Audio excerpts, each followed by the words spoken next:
हरे कृष्ण। कृष्ण कृपा श्री श्रीमद एस श्री भक्तिवेदांत स्वामी प्रभुपाद अंतर्राष्ट्रीय कृष्ण भावना संघर संस्थापक आचार्य अनेक प्रश्न करती श्रील प्रभुपाद किए। ए प्रश्नर उत्तर एते सहज नुहे।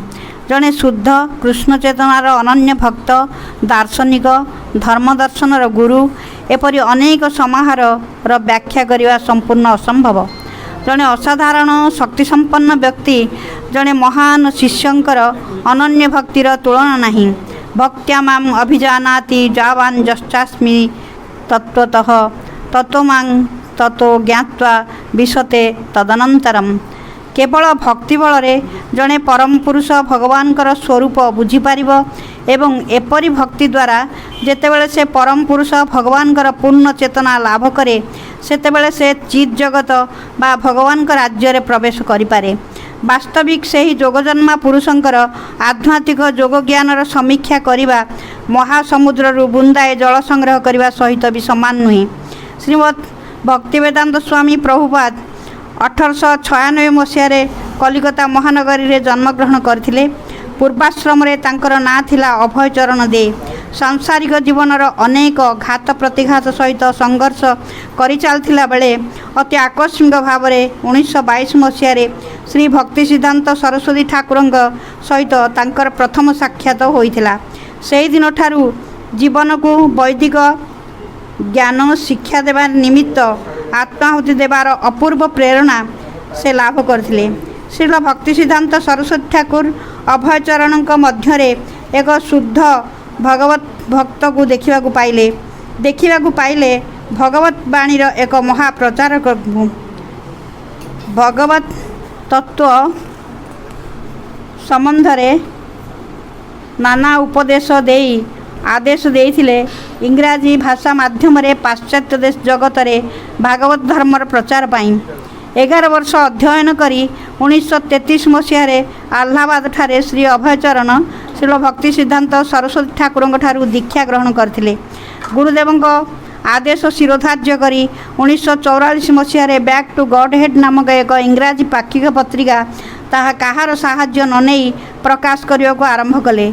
बैक टू गॉड हेड आज सारा पृथ्वी रे बहुल प्रचलित भाषा रे अनुवादित होई प्रति मासरे लक्ष लक्ष संख्यार बिक्री होउछि। भगवत दर्शन पत्रिकाटी यार ओडिया संस्करण 1947 मसीह गौड़ीय वैष्णव समाज तांकु भक्तिवेदांत उपाधि भूषित करथिला। 1950 मसीहा पर्यंत से गृहस्थाश्रम रे थिले। 54 वर्ष बयस गृहस्थ जीवन त्याग करी वानप्रस्थ ग्रहण करथिले। तार 4 वर्ष पर भगवान श्रीकृष्णंकर लीलाभूमि श्री वृंदावन रे विख्यात राधा दामोदर मंदिर रे भगवत आराधना रे मग्न हेले। अनेक लुप्तप्राय शास्त्रर पुनरुद्धार करी ताहाकु इंग्राजी भाषा रे अनुवाद करी समग्र मानव समाज पई असीम संपद आहरण करिवारे लागिथिले। विश्वर बहु प्रचलित भाषा रे अनुवाद करी समग्र विश्व को वैदिक संस्कृति रे परम धन भगवत तत्व ज्ञान प्रदान करथिले। 1959 मसीह संन्यास ग्रहण करी श्री एसी भक्तिवेदांत स्वामी महाराज नाम परिचित हेले। परंपरागत वैदिक संस्कृतिर निर्देश अनुजाई पुत्र मानक उपरे परिवार और व्यवसायर दायित्व अर्पण करथिले। 1965 मसीह जड़े बंधुंक जरिया सिंधिया जहाज कंपानीर जलदूत नामक एक पण्यवाही जहाज रे कपर्दक शून्य अवस्था अमेरिका यात्रा करथिले। किछि बही अल्प किछि लुगापटा हले करताल एवं मात्र 40 टंका धरी भगवान के प्रति असीम भक्ति गुरुदेवंकर अहेतुकी करुणा को नहीं अमेरिका रे पाद देइथिले। जड़े कृष्ण प्रेमर वार्तावह भाव में अनेक अवमानना लांछना और नैराश्य भितर 1 वर्ष अतिबाहित कला परे 1966 मसीहा जुलाई मासरे अंतर्राष्ट्रीय कृष्ण भावनामृत संघ प्रतिष्ठा कले। 10 वर्ष मध्य सारा विश्वर प्रतिटी प्रांतर रे शताधिक मंदिर स्थापना करिया माध्यम रे भगवत बाणीर प्रचार होई पारिछि। 1968 मसीह अमेरिकार पश्चिम भर्जिनियार पाददेश श्रील प्रभुपाद 3000 बिघा जमी उपरे ନବବୃନ୍ଦାବନ ନାମରେ ଏକ ଆଶ୍ରମ ପ୍ରତିଷ୍ଠା କରିଛନ୍ତି। 1972ରେ ଟେକ୍ସାସ୍ ଡଲାସ୍ ଅଞ୍ଚଳରେ ଗୁରୁକୁଳ ଶିକ୍ଷା ପ୍ରତିଷ୍ଠାନ ଆରମ୍ଭ ହୋଇଥିଲା, ଯେଉଁଠାରେ ଶୈଶବ ଅବସ୍ଥାରେ ଭଗବତ ତତ୍ତ୍ୱ ସମ୍ବନ୍ଧରେ ଶିକ୍ଷା ଦିଆଯାଏ। 1970 ମସିହାରେ ଶ୍ରୀଲ ପ୍ରଭୁପାଦ ଆମେରିକାରୁ ଭାରତକୁ ଫେରି ଆସିଥିଲେ। 1972ରେ ଶ୍ରୀ ଚୈତନ୍ୟ ମହାପ୍ରଭୁଙ୍କ ଜନ୍ମସ୍ଥାନ ମାୟାପୁରରେ ଗଢ଼ି ଉଠିଥିଲା ଅନ୍ତରାଷ୍ଟ୍ରୀୟ କୃଷ୍ଣ ଭାବନାମୃତ ସଂଘର ଆନ୍ତର୍ଜାତିକ କେନ୍ଦ୍ର। ସନାତନ ଧର୍ମର ପୁନଃ ପ୍ରତିଷ୍ଠା ଲାଭ କରିଥିବା ଏହି ବୈଦିକ ନଗରୀ 5 ଦିନ ବ୍ୟାପୀ ଗୌର ପୂର୍ଣ୍ଣିମା ପାଳନ ଅବସରରେ ପ୍ରଭୁପାଦ ପ୍ରକାଶ କରିଥିଲେ ଯେ ମାୟାପୁର ହେବ ଆଧ୍ୟାତ୍ମିକ ଜୀବନ ସମ୍ବନ୍ଧରେ ଶିକ୍ଷାଦାନର ମୁଖ୍ୟ ଆନ୍ତର୍ଜାତିକ କେନ୍ଦ୍ର। ସାରା ପୃଥିବୀରୁ ଶିକ୍ଷାର୍ଥୀମାନେ ଏଠାକୁ ଆସିବେ। ଏହା ବିଶ୍ୱର ପାରମାର୍ଥିକ ରାଜଧାନୀ ହେବ। ଆଜି ବାସ୍ତବରେ ପ୍ରଭୁପାଦଙ୍କର ଭବିଷ୍ୟତବାଣୀ ସତ୍ୟ ହୋଇଛି। 1975ରେ ଶ୍ରୀଲ ପ୍ରଭୁପାଦ ସେତେବେଳର ପ୍ରଧାନମନ୍ତ୍ରୀ ଶ୍ରୀମତୀ ଇନ୍ଦିରା ଗାନ୍ଧୀଙ୍କ ସଙ୍ଗେ ସାକ୍ଷାତ କରି କିଛି ଗୁରୁତ୍ୱପୂର୍ଣ୍ଣ ପ୍ରସ୍ତାବ ଦେଇଥିଲେ। 500 ବିଦେଶୀ ଇସ୍କନ ସଂସ୍ଥାର ଭକ୍ତଙ୍କୁ ଭାରତରେ ସ୍ଥାୟୀ ଭାବରେ ରହିବାର ଅଧିକାର ପ୍ରଦାନ କରିବା, ଭାରତରେ କଂସେଇଖାନା ବନ୍ଦ କରିବା, ବେଶ୍ୟାବୃତ୍ତି ନିଷେଧ କରିବା, ଭଗବତ ଗୀତାର ଆଦର୍ଶ ଭିତ୍ତିରେ ଧର୍ମାନୁଷ୍ଠାନ ଗଠନ କରିବା ପ୍ରଭୃତି ଏହି ପ୍ରସ୍ତାବର ଅନ୍ତର୍ଭୁକ୍ତ ଥିଲା। 1977 ମସିହା ଫେବୃଆରୀ ମାସରେ ଭୁବନେଶ୍ୱରରେ ଇସ୍କନ ମନ୍ଦିରର ଭିତ୍ତି ସ୍ଥାପନ କରିଥିଲେ। ଶ୍ରୀଲ ପ୍ରଭୁପାଦଙ୍କ ନିର୍ଦ୍ଦେଶ ମତେ ତାଙ୍କର ପ୍ରିୟ ଗୁରୁ ଗୌରଗୋବିନ୍ଦ ସ୍ୱାମୀ ଏଠାରେ ମନ୍ଦିର ନିର୍ମାଣର ଦାୟିତ୍ୱ ଗ୍ରହଣ କରିଥିଲେ। ଭିତ୍ତିପ୍ରସ୍ତର ସ୍ଥାପନ ବେଳେ ପ୍ରଭୁପାଦ ଯେଉଁ ଭବିଷ୍ୟତବାଣୀ ଶୁଣାଇଥିଲେ, ଏବେ ତାହା ସତ୍ୟରେ ପରିଣତ ହୋଇଛି। ସେ କହିଥିଲେ, ଦିନେ ନୂଆପଲ୍ଲୀ ନୂଆ ରାଜଧାନୀର ପ୍ରାଣକେନ୍ଦ୍ର ହେବ ଏବଂ ଏଠାରେ ନିର୍ମିତ ହୋଇଥିବା କୃଷ୍ଣ ବଳରାମ ମନ୍ଦିର ବିଶ୍ୱର ଅନ୍ୟତମ ଶ୍ରେଷ୍ଠ ଆଧ୍ୟାତ୍ମିକ କେନ୍ଦ୍ରରେ ପରିଣତ ହେବ। 12 ବର୍ଷ ମଧ୍ୟରେ ଜୀବନର ଅପରାହ୍ନରେ ସେ 14 ଥର ପୃଥିବୀ ପରିକ୍ରମା କରିଛନ୍ତି। ଅକ୍ଳାନ୍ତ ପରିଶ୍ରମ କରି ସନାତନ ଧର୍ମର ଉପଦେଶ ମାଧ୍ୟମରେ ସେ ବିତରଣ କରିଛନ୍ତି ଭଗବତ ବାଣୀ। ମାଇକେଲ ଗ୍ରାଣ୍ଟ ମୁକୁନ୍ଦ ଦାସ, ଯିଏକି ଶ୍ରୀଲ ପ୍ରଭୁପାଦଙ୍କର ଅତି ନିକଟତମ ଅନୁଗାମୀ ଥିଲେ, ସେ ଗୁରୁଦେବଙ୍କର ସ୍ମୃତିଚାରଣ କରି କହନ୍ତି, ଶ୍ରୀଲ ପ୍ରଭୁପାଦ ଜଣେ ଉନ୍ମାଦନା ସୃଷ୍ଟିକାରୀ ବ୍ୟକ୍ତି ଥିଲେ। ପ୍ରସାଦ ଭଗବାନଙ୍କର କରୁଣା କୁହାଯାଉଥିବା ଖାଦ୍ୟ ମଧ୍ୟରେ ସାଧାରଣ ଅନ୍ନ, ପନିପରିବାର ଗୋଟିଏ ତରକାରୀ ଏବଂ ମୁଗ ବା ହରଡ଼ର ଡାଲି ତାଙ୍କ ପାଇଁ ଏତେ ସ୍ୱାଦିଷ୍ଟ ଥିଲା ଯେ ଯାହା ସେ ଆଗରୁ କେବେ ଆସ୍ୱାଦନ କରିନଥିଲେ। କଳିଯୁଗର ଯୁଗଧର୍ମ, ହରେକୃଷ୍ଣ ମହାମନ୍ତ୍ର ଜପ, ବୈଦିକ ଦର୍ଶନ, ସଙ୍ଗୀତ, ଧ୍ୟାନ, ସୂକ୍ଷ୍ମକଳା ଏବଂ ରନ୍ଧନ ପ୍ରଣାଳୀ, ଏହି ଶିକ୍ଷା ସେ ପାଶ୍ଚାତ୍ୟ ଦେଶରେ ଦେଇଥିଲେ। ଯେଉଁ ସଭ୍ୟତାର ସଂସ୍କୃତିର ନାମମାତ୍ର ନଥିଲା, ନିଶାଗ୍ରସ୍ତ ଯୁବକ ଯୁବତୀ ଅସଂଯତ ଯୌନ ଜୀବନ ଯାପନ, ବିଷାଦଗ୍ରସ୍ତ ଅସାମଞ୍ଜସ୍ୟ ମାନସିକ ସନ୍ତୁଳନ ଭିତରେ ଘୋର ନୈରାଶ୍ୟ ଦେଇ ଗତି କରୁଥିଲେ, ସେମାନଙ୍କ ହୃଦୟରେ କୃଷ୍ଣପ୍ରେମ ଜାଗ୍ରତ କରାଇ ମହାନ ବୈଦିକ ଭାବଧାରାକୁ ଆଣିବା କେବଳ ଏହି ମହାନ ଆଚାର୍ଯ୍ୟଙ୍କ ଦ୍ୱାରା ହିଁ ସମ୍ଭବ ହୋଇପାରେ। 1966ରେ ସାନ୍ଫ୍ରାନ୍ସିସ୍କୋଠାରେ ରଥଯାତ୍ରା ଉତ୍ସବର ଶୁଭାରମ୍ଭ କରିଥିଲେ। 1975ରେ ସହରର ଶାସନକର୍ତ୍ତା ମେୟର ସାନ୍ଫ୍ରାନ୍ସିସ୍କୋ ରଥଯାତ୍ରା ଦିବସ ରୂପେ ଘୋଷଣା କରିଥିଲେ। ମାଇକେଲ ଗ୍ରାଣ୍ଟ ଦିନେ ପ୍ରଶ୍ନ କରିଥିଲେ, ଆପଣ ଜଣେ ଉଚ୍ଚଶିକ୍ଷିତ ଆଭିଜାତ୍ୟ ସମ୍ପନ୍ନ ଭାରତୀୟ ବ୍ୟକ୍ତି, ଏପରି ଦାରିଦ୍ର୍ୟ ଭିତରେ ରହିଛନ୍ତି କାହିଁକି? ପ୍ରଭୁପାଦ ମହାରାଜ ବୁଝାଇ ଦେଇଥିଲେ ଯେ ସେ 1959ରେ ଭାରତବର୍ଷରେ ସନ୍ନ୍ୟାସ ଗ୍ରହଣ କରିଛନ୍ତି।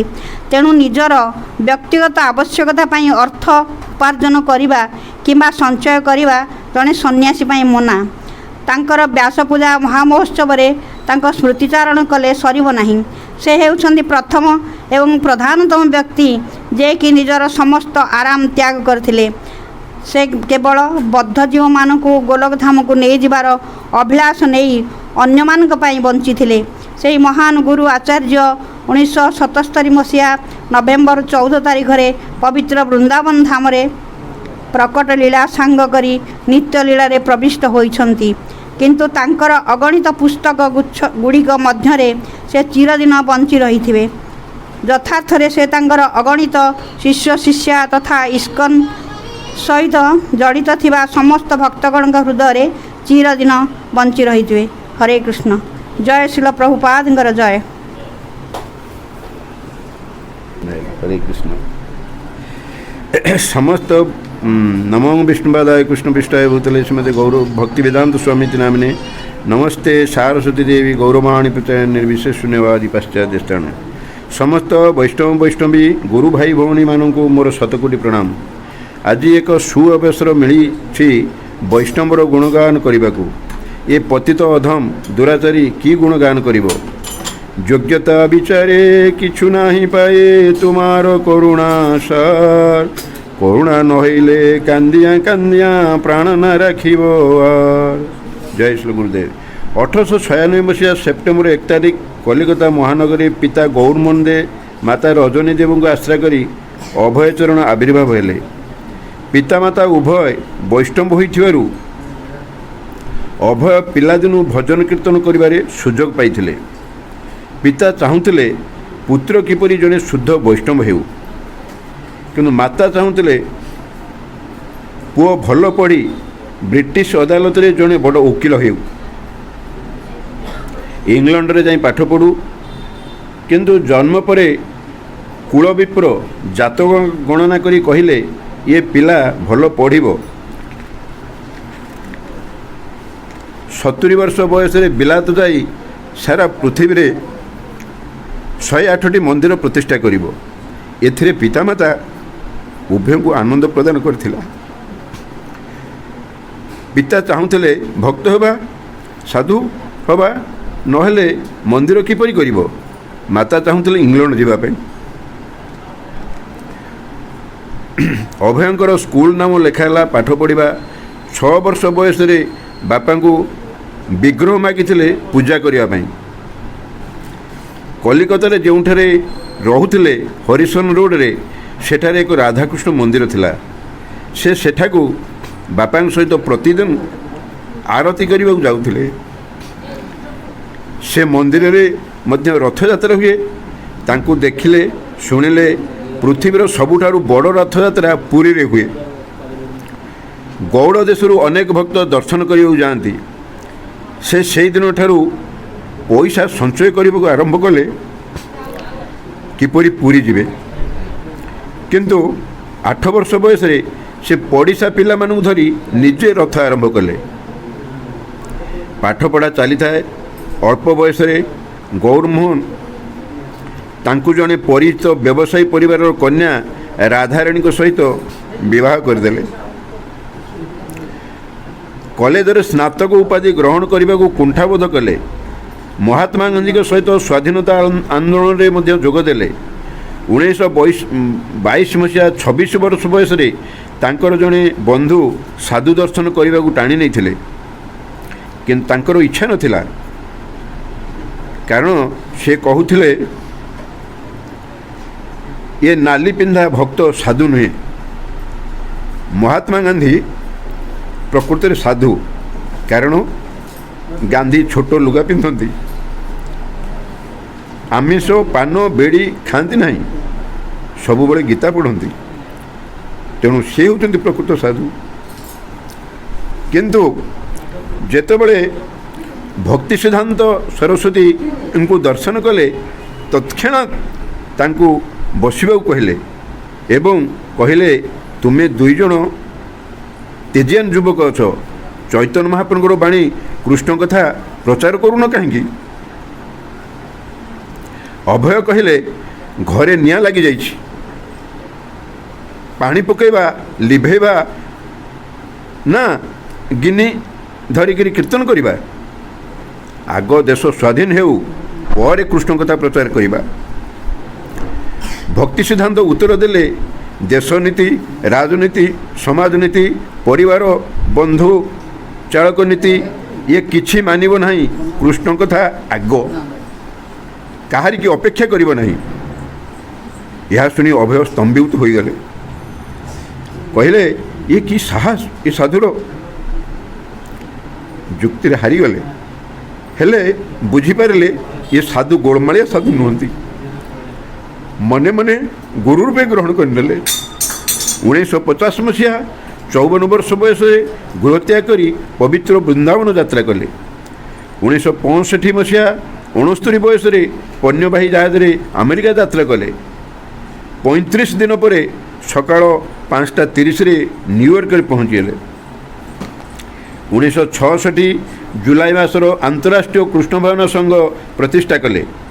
1968 से पश्चिम वर्जिनिया 3000 एकर जमी नहीं न्यू वृंदावन कले, जो गुरुकुल, गोशाला, फल बगीचा, मंदिर सबकिछि रहिला। 1972 डलास रे गुरुकुल प्रतिष्ठा कले। यही 72 मध्य पृथ्वीर सबुठारु बड़ ग्रंथ प्रकाश भक्ति वेदांत बुक ट्रस्ट स्वयं भगवान परम पुरुष बुक ट्रस्ट प्रतिष्ठा कले। स्वयं भगवान परम पुरुष श्रीकृष्ण शांति प्रस्ताव नहीं दुर्योधन पाखु जाइथिले, किंतु फेल मारले, युद्ध ही हैला। किंतु प्रभुपाद 70 वर्ष बयस सारा पृथ्वी रे शांति बिछाई दे जाइछन्ति। गोटे बाणी chant Hare Krishna be happy. Prabhupada शेष इच्छा 16 माला जप कर, 4टी नियम पालन कर, मोर बाणी प्रचार करो। से भारी चिंतित थिले, कारण तांकर गुरु अप्रकट पर शिष्य माने भाग भाग हो गले। तेणु प्रभुपादଙ୍କର शेष इच्छा समस्ते मिलमिशि प्रचार करो। आज आम समस्ते प्रतिज्ञाबद्ध करवा, जेते दुख सही दुख कली हेले भी इस्कन छाड़वा नहीं। एठारे मोर बाणी की विश्राम देले। जय श्री प्रभुपाद की जय। ओम अज्ञानतिमिरान्धस्य ज्ञानञ्जनशलाकया चक्षुर्मिलितं येन तस्मै श्रीगुरवे नमः। नमो विष्णुपादाय कृष्णपृष्ठाय भूतले श्रीमते भक्तिवेदान्तस्वामिने इति नामिने। नमस्ते सरस्वती देवे गौरवाणी प्रचारिणे निर्विशेष शून्यवादी पाश्चात्य देशतारिणे। हे प्रभुपाद, आपण निकटरे एक कांगाल, आपण गौरप्रियजन, एणु आपण गौरप्रेमर पुंजीपति। मो उपरे दया करंतु, जेपरि मु आपणकर अनंत कोटि गुणराशि एक कणिका को वर्णना करिवार समर्थ हुए। गुरुनिष्ठर जेपरि आपण दृष्टांत देइछन्ति ता काहारी पक्षे अनुकरणीय होई परिबो नाही।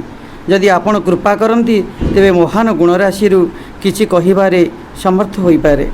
1965 रे सेही कालीमा समय आपण उज्जवल किरण रूप से अमेरिका रे पदार्पण कले। हिप्पी मानक आपण वैष्णव आचरण द्वारा हापी कराइथिले।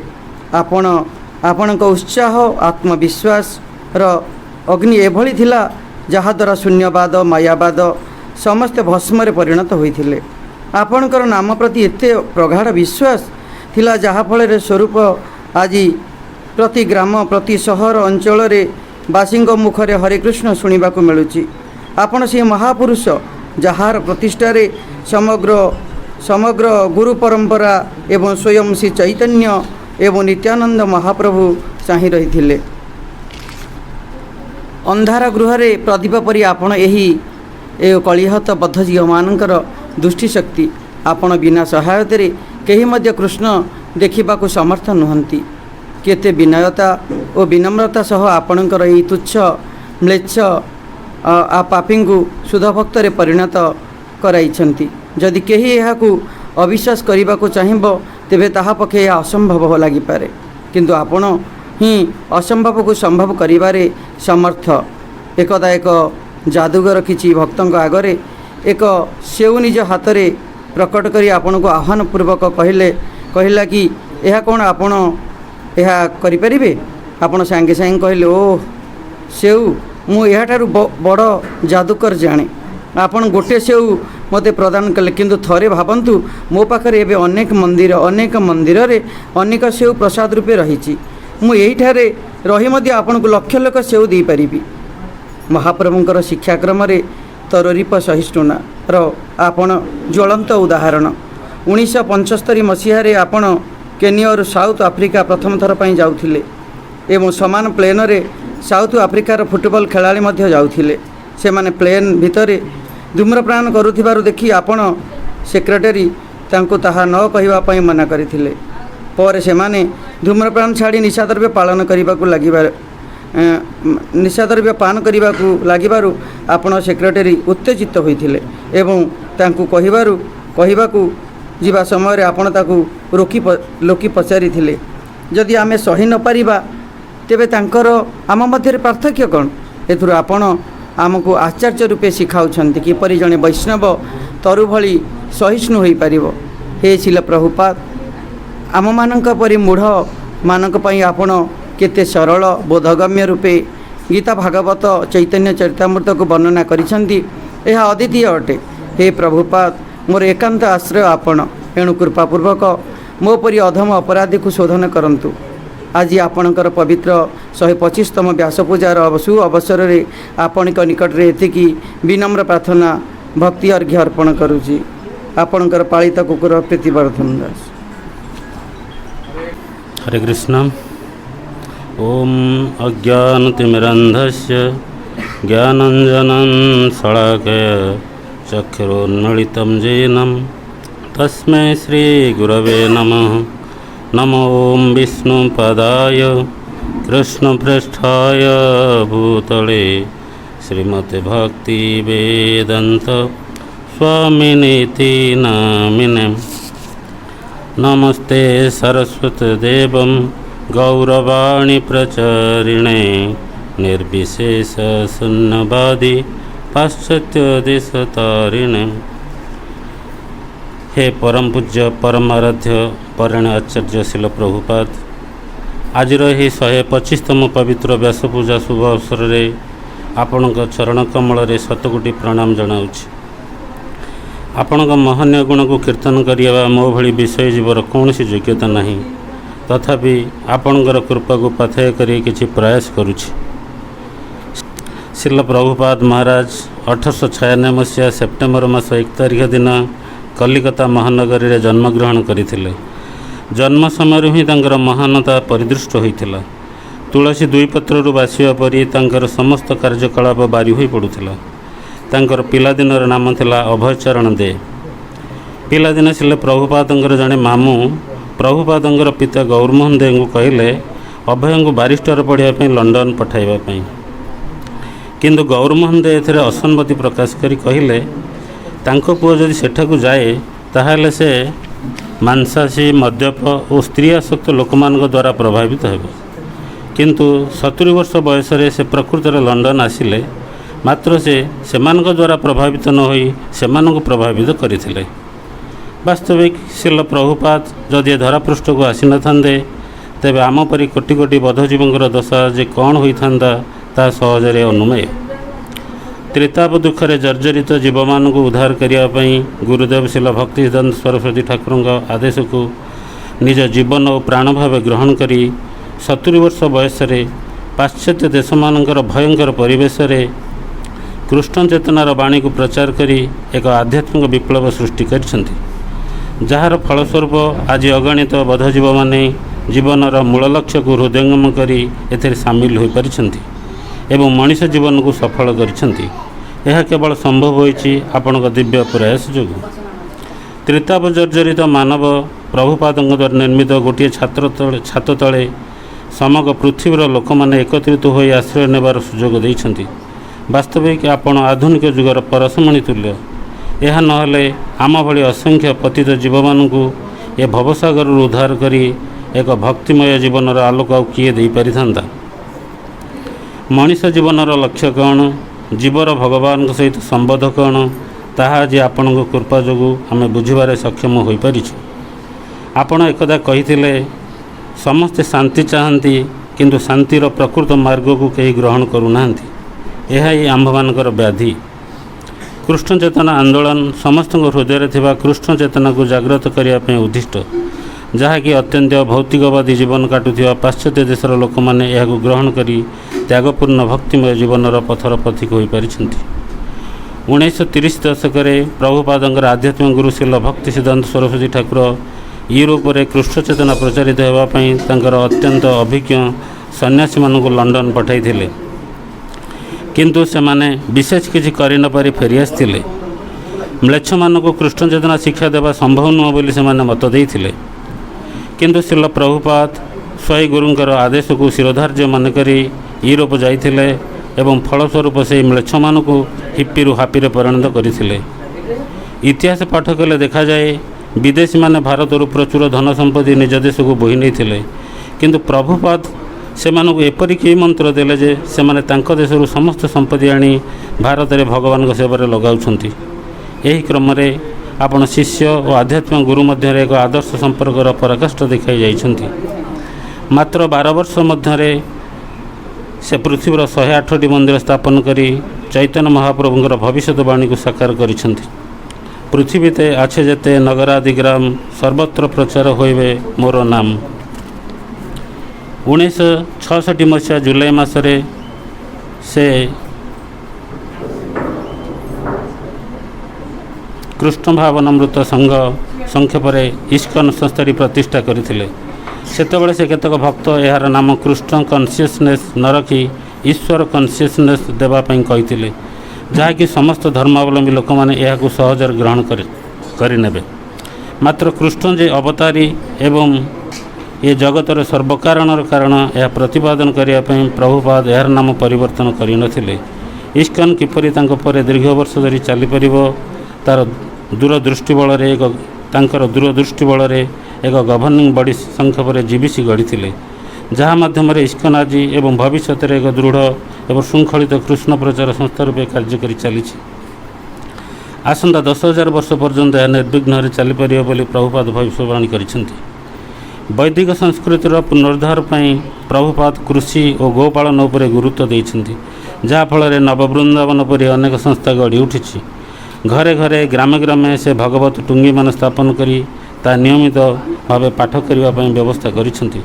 ଶ୍ରୀମଦ୍ ଭାଗବତ ଗୀତା ସମସ୍ତଙ୍କ ଘରେ ରହିବା ଉଚିତ ଏବଂ ଦିନ ହେଲେ ଏହା ଆଟମ୍ବ ପରି କାମ କରିବ ଏବଂ ସେ ଘର ଲୋକଙ୍କୁ ଭକ୍ତରେ ପରିଣତ କରିଦେବ। ସେଥିପାଇଁ ଆପଣ ପ୍ରକାଶ କରିଥିଲେ, ଜଣେ ପ୍ରକୃତ ଶିଷ୍ୟ ସେବା ମନୋଭାବକୁ ଧାରଣ କରି ସ୍ୱୟଂଗୁରୁଙ୍କର ଆଦେଶକୁ ଅକ୍ଷର ଅକ୍ଷରେ ପାଳନ କରିପାରିଲେ ତା'ର ସାଧନା ପରିପକ୍ୱ ହୋଇପାରିବ। ଏହା ଆମ୍ଭମାନଙ୍କର ମୁଖ୍ୟ ସୂତ୍ର। ଏହି ଭୟଙ୍କର ଭବସାଗରରୁ ପାରି ହେବା ପାଇଁ ଆପଣ ଆମ୍ଭମାନଙ୍କ ପାଇଁ ଘାଟ ଦେଇଛନ୍ତି, ଡଙ୍ଗାର ବ୍ୟବସ୍ଥା କରିଛନ୍ତି ଏବଂ ଦକ୍ଷ ନାବିକର ବ୍ୟବସ୍ଥା କରିଛନ୍ତି। କେବଳ ଆମ ମନର ଅନୁକୂଳ ଭାବନା ଆବଶ୍ୟକ। ଆଜି କଳିର ପ୍ରଭାବରେ ବହୁ ଧର୍ମ, ବହୁ ଶାସ୍ତ୍ର, ବହୁ ମନୋଧର୍ମ ସୃଷ୍ଟି କରାଯାଇଛି। ବିଷୟକୁ ଭୁଲି ଜନ୍ମ, ମୃତ୍ୟୁ, ଜରାବ୍ୟାଧିର ଚକ୍ରକୁ ଅତିକ୍ରମ କରିବା ପାଇଁ ତଥା ଭାଗବତ ଧର୍ମର ଶ୍ରେଷ୍ଠ ରହସ୍ୟକୁ ଅନୁଶୀଳନ କରିବା ପାଇଁ କେବଳ ଆପଣଙ୍କ ଭଳି ଅନନ୍ୟ ସାଧୁ ଏହାକୁ ଆଚରଣ କରି ଆମମାନଙ୍କୁ ସମସ୍ତ ଶିକ୍ଷା ପ୍ରଦାନ କରି ଯାଇଛନ୍ତି। ଶ୍ରୀଲ ପ୍ରଭୁପାଦ ଆପଣଙ୍କର ଏହି ପବିତ୍ର ଦିବସରେ ଏତିକି ପ୍ରାର୍ଥନା, ଆପଣଙ୍କ ପ୍ରଦତ୍ତ ଶିକ୍ଷା ଓ ଆଦର୍ଶକୁ ମୁଁ ଜୀବନର ଶେଷ ପର୍ଯ୍ୟନ୍ତ ପାଳନ କରିବା ପାଇଁ ମୋତେ କୃପା ପ୍ରଦାନ କରନ୍ତୁ। ହରେ କୃଷ୍ଣ। हरे कृष्ण। ओं अज्ञानतिमिरान्धस्य ज्ञानाञ्जनशलाकया चक्षुर्मिलितं येन तस्मै श्रीगुरवे नमः। नमो ओं विष्णुपादाय कृष्णपृष्ठाय भूतले श्रीमते भक्तिवेदान्तस्वामिनीति नामिने। नमस्ते सरस्वतीदेव्ये गौरवाणी प्रचारिणे निर्विशेषशून्यवादी पाश्चात्यदेशतारिणे। एठारे उपस्थित समस्त भक्त एवं भक्ता माननकु प्रणाम पूर्वक आजिर पवित्र श्रील प्रभुपाद महाराजंकर 125तम आविर्भाव तिथि उपलक्षे मते सुजोग मिलथिबार मु निजକୁ धन्य मन करुछि। कलिजुगर त्रितापरे संतापित बद्ध जीव मानकर उद्धार निमित्त ए धराधाम रे भगवान श्रीकृष्णंकर प्रेरणा रे श्रील प्रभुपाद महाराज आविर्भाव होइथिले। समग्र विश्व को कलिजुगर पापपूर्ण प्रतिक्रिया उद्धार निमंते से निमित्त हो जाइथिले। श्री चैतन्य महाप्रभुंकर संकीर्तन आंदोलन को प्रत्येक नगर एवं ग्राम रे प्रचार पूर्वक समस्त पतित जीवात्मांकर उद्धार निमित्त प्रचेष्टार से अग्रदूत थिले। महान विभूति श्रील प्रभुपाद महाराज समग्र विश्वर विद्वान तथा आध्यात्मिक महात्मा मानक द्वारा श्री महाराज श्री को आधुनिक समय रे भारतर संस्कृति तथा दर्शनर सबुठारु अनन्य गुरु भाव रे विवेचना करा जायछि। तांक द्वारा प्रदत्त कृष्ण चेतना तथा कृष्ण भक्तिर शिक्षा समग्र विश्व तथा जाति, वर्ण, धर्म, लिंग, वयस तथा वर्णभेद समस्तंक पई अत्यंत सरल, बोधगम्य तथा अनुसरणीय थिला। जार प्रतिफलन होची समग्र विश्व रे अंतरराष्ट्रीय कृष्ण चेतना संस्थार प्रचार प्रसार एवं जनमानस रे यार गभीर और दृढ़ प्रतिफलन। पुस्तक वितरण को श्री प्रभुपाद महाराज प्रचार निमित्त एक बलिष्ठ अंग भाव में विवेचना करथिले। वास्तव भाव में आम जदि श्री महाराजंकर लिखित ग्रंथ को विवेचना करिया तेबे ता मध्यरे थिबा मौलिक गूढ़ रहस्य को आम हृदयंगम करिपारिया। से सबुबेले कहउथिले I am just a postman and my work is to pass the message of the supreme lord. तेणु तांकर लिखित समस्त ग्रंथ तथा यार अर्थानुवाद शास्त्र सम्मत थिले एवं एथिरे कौनसी युक्ति वियुक्तर अवकाश नथिला। श्री महाराजकर चिंताधारा रे जदि कौनसी जीवात्मांकर कौनसी प्रामाणिक ग्रंथर दर्शन भी होइजिवो तार कल्याण अवश्यंभावी एवं जदि पठन हुए ताहा अत्यंत कल्याणकारी एवं यार मौलिकता और सनातन धर्मर दृढ़ अनुसरण हेतु श्री महाराज दृढ़तार सह कहते यही संघ 10,000 वर्ष पर्यंत अतुट एवं वर्धमान हो रही। श्री महाराजंकर लिखित समस्त आध्यात्मिक विषय ग्रंथ वा टीका अत्यंत मूल्यवान एवं बद्धजीवों को उद्धार निमित्त कल्पवृक्ष सदृश जार वर्णना पूर्ण भाव में करवा मो भली पतित जीवात्मा पक्ष असंभव। मात्र किछि अवलोकन करी मु निजको कृतार्थ करिपारुछि। भक्ति रसामृत सिंधु प्रारंभ में से षड गोस्वामी संबंध में अवतारणा करथिले जहाँ थिला I offer my respectful obedience unto the 6 Goswamis namely Shri Rupa Goswami, Shri Sanatan Goswami, Shri Raghunath Bhatt Goswami, Shri Raghunath दास गोस्वामी, श्री जीव Goswami and Shri Gopal Bhatt Goswami who are very expert in scrutinizing highly all studying all the revealed scriptures with the aim of establishing eternal religious principles for the benefits of all human beings. Thus, they are honored all over the 3 worlds and they are worth of taking shelter of because they are absorbed in the mood of the gopis and are engaged in the transcendental loving service of Radha Krishna. यह भक्ति मार्गर प्रथम सोपान गुरु तत्वर रहस्य को प्रतिपादित करुछि एवं श्री महाराज श्री समस्त समय रे बोनाफाइड गुरु शब्द को प्रयोग करुथिले। कलिजुगर मायावादी व्यक्तिविशेष निजको गुरु बोली प्रतिपादित करुथिबारु समस्त हित निमित्त से ए संबंध में समस्त को सतर्क कराई देथिले। सेहि भली नारद भक्ति सूत्र 12 रे श्री महाराज अत्यंत गुरुत्वपूर्ण रहस्यर उन्मोचन करिसंति। द वैल्यू ऑफ डिवोशन को से प्रतिपादित करी लिखिथिले devotional service is dormant in every living being for by nature every living being is part and parcel of the supreme lord and it is the healthy condition of the part to serve the whole. It is just like the situation of the parts of the body. The hands and legs serve the body. Similarly, as part and parcel of the supreme lord, every living entity is bound to serve the supreme lord in his healthy condition. When he is not thus engaged, he is really in a diseased condition. But as soon as he engages all his senses in the transcendental loving service of the Lord, he is in normal and healthy condition. उपरुक्त उक्ति केते गुरुत्वपूर्ण ताहा अनुमेय। श्री श्री नारद महाराज लिखिथिले तस्मिन् सज्जने भेदाभावात् अर्थात भगवान एवं तांकर भक्तों भितर कौनसी भेद न थाए। केवल सृष्टि करिवार शक्ति को छाड़ी भगवान तांकर समस्त शक्ति शुद्ध भक्तों को प्रदान करथांती। तेणु श्री प्रभुपाद महाराज मुख निःसृत वाणी वास्तव में भगवान वाणी। यह को आम हृदयंगम पूर्वक भक्ति मार्ग अग्रसर करवा। जय श्री श्री राधाकृष्ण, जय श्रील प्रभुपाद। ओं अज्ञानतिमिरान्धस्य ज्ञानञ्जनशलाकया चक्षुर्मीलितं येन तस्मै श्रीगुरवे नमः।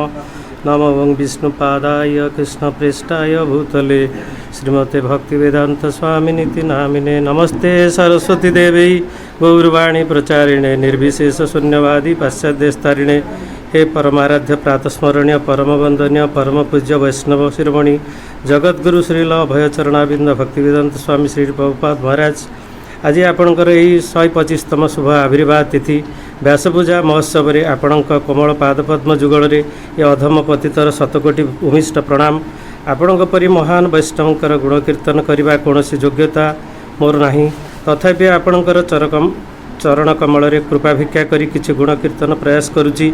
शुद्ध वैष्णवकर गुणगान रे भगवान आनंदित होती।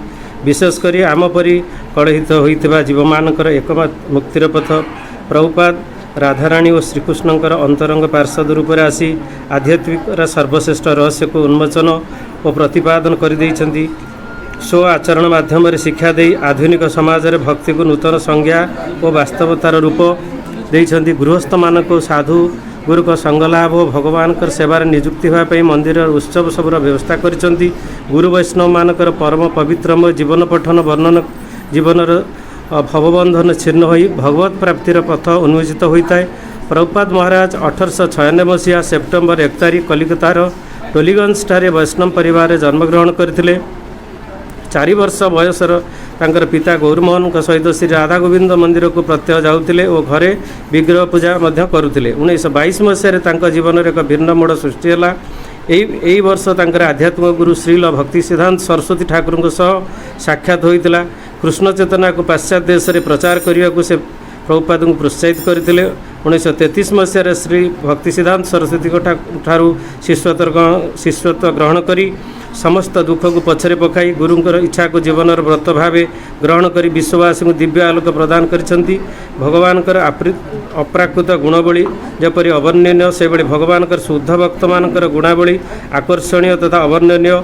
आपण से नित्य जगत करुणा प्रदान करंतु जे एक बद्ध जीव जेपरी जन्म जमे आपणकर अपार करुणा भूली न जाऊ। शुद्ध मनरे नाम जप करी भगवान भक्त मानकर संग लाभ करी भजन कीर्तन करी अंतकाल भगवान स्मृति ए जीवन चली जाऊ। आज यही शुभ तिथि में मुझे प्रार्थना करुच्ची। श्रील प्रभुपाद की जय, श्री गुरुदेव की जय, अनंत कोटि वैष्णव की जय।